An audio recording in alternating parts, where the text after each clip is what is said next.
السلام عليكم ورحمة الله وبركاته. أعوذ بالله من الشيطان الرجيم.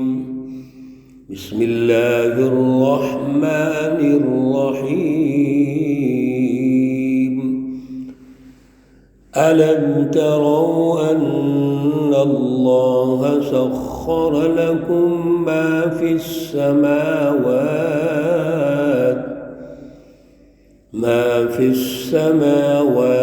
وما في الأرض وأسبغ عليكم نعمه ظاهرة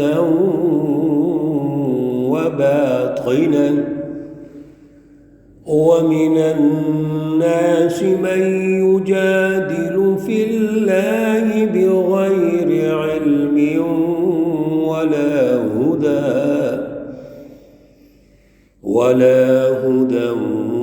ولا كتاب منير. صدق الله العلي العظيم. اللهم صل على سيدنا ومولانا محمد النبي الأمي وعلى آله وأصحابه وبارك وسلم وصل عليه. معزز سامعین و سامعات، سورۃ لقمان پارہ نمبر 21 آیت مقدسہ نمبر 20 آج ہم نے تلاوت کی ہے۔ اللہ رب العزت اس آیت مقدسہ کا فہم اور شعور عطا فرمائے اور عمل کی توفیق اور صلاحیت عطا فرمائے۔ گزشتہ درس میں جب رکوع کا آغاز ہوا تھا تو اللہ رب العزت نے حقوق اللہ اور حقوق العباد ہمیں دونوں کی رہنمائی ارشاد فرمائی، اور حقوق اللہ میں اللہ رب العزت بطور مرکز ہمیں سمجھائے گئے۔ اللہ مرکز ہے اس کائنات کا، جس کو ہم فلسفہ توحید کہتے ہیں، اور وہاں بھی عرض کیا اور اکثر جگہوں پر یہ عرض کر رہے ہیں کہ فلسفہ توحید جس کو خدا شناسی کہتے ہیں، اصل میں اس کی رٹ قائم ہونا ہے ہمارے قلب پر، ہمارے ذہنوں پر، دماغوں پر، عقلوں پر، اور پھر اس پر ایک سچی جماعت کی تشکیل ہوگی جو معاشرے میں رٹ قائم کرے گی۔ اس لیے حقوق اللہ میں اللہ کی پہچان محض لفظوں میں نہیں ہے، بلکہ ہم نے اپنا سب کچھ اس کے سامنے جھکا دینا ہے، اور سب سے پہلے تو اپنے قلب کو اس کے سامنے جھکانا ہے۔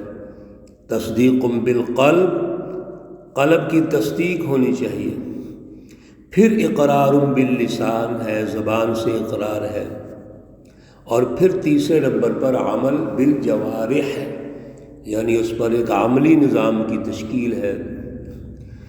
پھر حقوق العباد کا ذکر ہوا۔ اجتماعی حقوق کون کون سے ہیں؟ ایک فیملی سے شروع کر کے جہاں والدین کی اہمیت، والدین گھر کا مرکز ہے، خاندان کا مرکز ہے، لہذا جس طرح کائنات کا مرکز اللہ ہے، ہر چیز کا مرکز اللہ ہے، اللہ سے شروع ہونا ہے۔ اسی طرح اگر ہم معاشرے کی تشکیل کی بات کریں گے تو معاشرے کی تشکیل خاندانی زندگی سے ہوتی ہے، اور خاندان کا جو مرکز ہے وہ والدین ہے۔ تو والدین کی اہمیت، والدین کی اطاعت، ان کی خدمت، یہ اللہ رب العزت نے ہماری تربیت فرمائی۔ اور پھر دیگر حقوق ہیں، اجتماعی حقوق۔ آج اللہ رب العزت دلائل پیش کر رہے ہیں اپنے مرکز ہونے کا، کہ اللہ کائنات کا مرکز ہے، ذرے ذرے کا مرکز ہے، سب نے اللہ کی طرف جانا ہے، اللہ نے پیدا کیا اور اللہ ہی کی طرف جانا ہے۔ تو اللہ ہمیں پھر الارم کر رہے ہیں، علم ترو، کیا تم مشاہدہ نہیں کرتے، دیکھتے نہیں ہو، ان اللہ، بے شک اللہ رب العزت نے سخر لکم، مسخر کر دیا تمہارے لیے، تمہارے تابع کر دیا، تمہارے لیے کام پہ لگا دیا، کیا چیز؟ ما فی السماوات وما فی الارض، جو کچھ آسمانوں میں ہے اور جو کچھ زمین میں ہے۔ میرے عزیزو، ایک ایک جملہ آیت قرآنی کا ایک ایک لفظ بڑا ہی مضبوط ہے، پاورفل ہے، سمجھنے والا ہے۔ اس پہلے جو ابھی ہم نے الفاظ پڑھے ہیں، الم ترو ان اللہ سخر لکم ما فی السماوات وما فی الارض، اللہ ہمیں تب مرکز سمجھ آئیں گے جب یہ جملے سمجھ آئیں گے، یہ آیت کریمہ سمجھ آئیں گے۔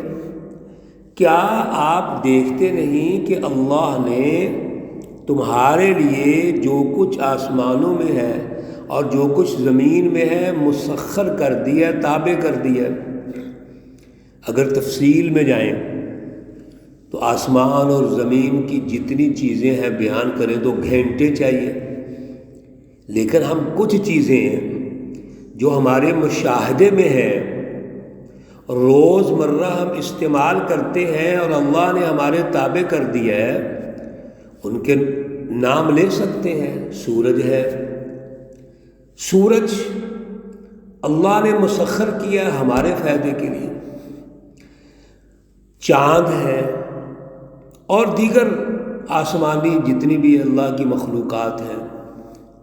اور پھر اگر زمین پہ غور کریں تو خود زمین ہمارے تابع ہے، زمین کو اللہ نے مسخر کیا، زمین پہ ہم چلتے ہیں، زمین پہ ہم رہتے ہیں، ہم مکانات بناتے ہیں، پھر زمین کو کھود کے ہم اپنا رزق تلاش کرتے ہیں۔ یہ تمام تر جو تسخیر ہے اللہ کی طرف سے ہے، اللہ نے کیا ہے۔ میرے عزیزو، جب اللہ آسمان اور جو کچھ اس میں ہے، زمین اور جو کچھ میں ہے، ہمارے لیے مسخر کر دیا، تابع بنا دیا، ہمارے کام پہ لگا دیا، تو پھر مرکز تو اللہ رب العزت کی ذات اقدس ہوئی۔ ان اللہ نے مسخر کیا ہے۔ دوسرے نمبر پر اہم نقطہ، وَأَسْبَغَ عَلَيْكُمْ نِعَمَهُ ظَاهِرَةً وَبَاطِنَةً، اور پوری کر دی، اسبغا پوری کر دی، علیکم تم پر، نعمہ اپنی نعمتیں، کون سی؟ ظاہرتاً جو کھلی ہے نظر آتی ہیں، وباطنہ اور جو چھپی ہوئی ہے مخفی نعمتیں ہیں۔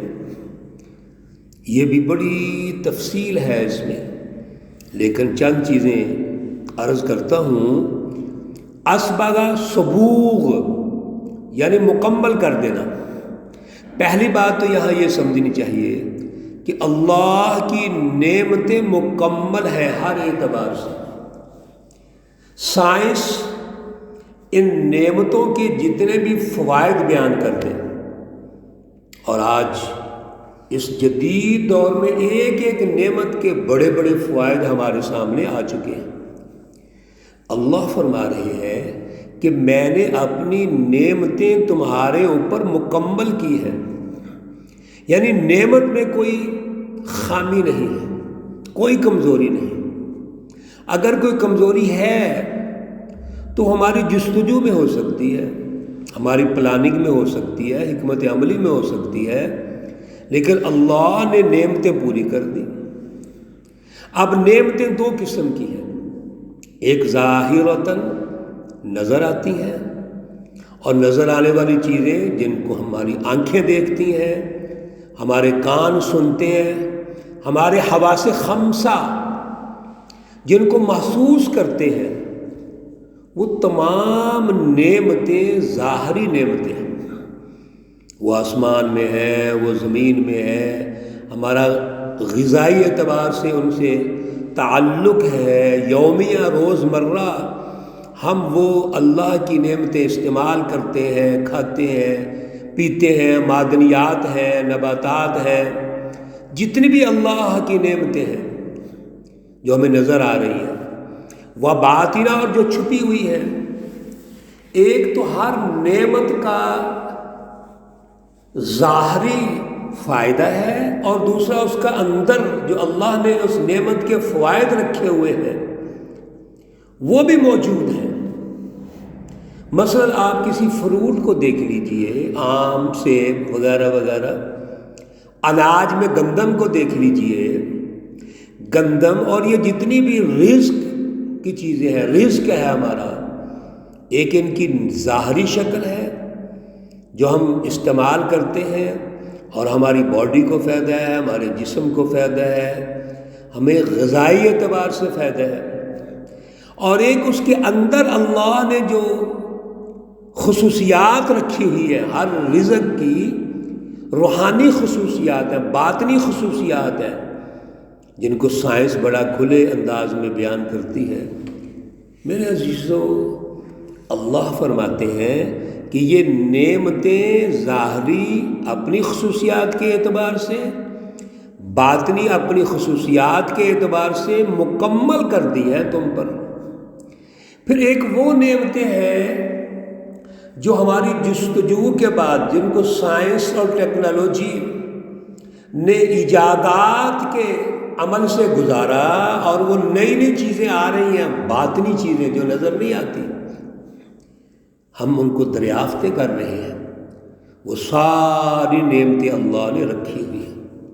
سبحان اللہ، کتنا اللہ کا فضل ہے ہمارے اوپر، اور مرکز اللہ ہے۔ اور اللہ آگے کہتے ہیں کہ پھر بھی کچھ احمق لوگ، بیوقوف لوگ، مشرکین، منکرین، کفار، منافقین کیا کرتے ہیں؟ وَمِنَ النَّاسِ، اور لوگوں میں سے، مَن يُجَادِلُ فِي اللَّهِ، جو اللہ کے بارے میں جھگڑا کرتے ہیں، اور جھگڑا بھی کرتے ہیں تو تین اللہ نے آگے ان کی وہ خصوصیات ارشاد فرمائی کہ پہلی ان کی منفی خصوصیت یہ ہے کہ ولا بغیر علم، ان کے پاس علم ہی کوئی نہیں ہے۔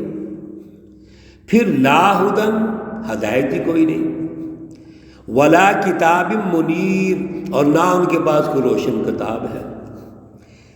مرکز اللہ کے بارے میں جھگڑا کر رہے ہیں، اور جھگڑا کر رہے ہیں بغیر علم کے، یعنی کوئی دلائل نہیں ہے، کوئی عقل نہیں۔ علم کا عقل سے تعلق ہے، غور و فکر سے تعلق ہے۔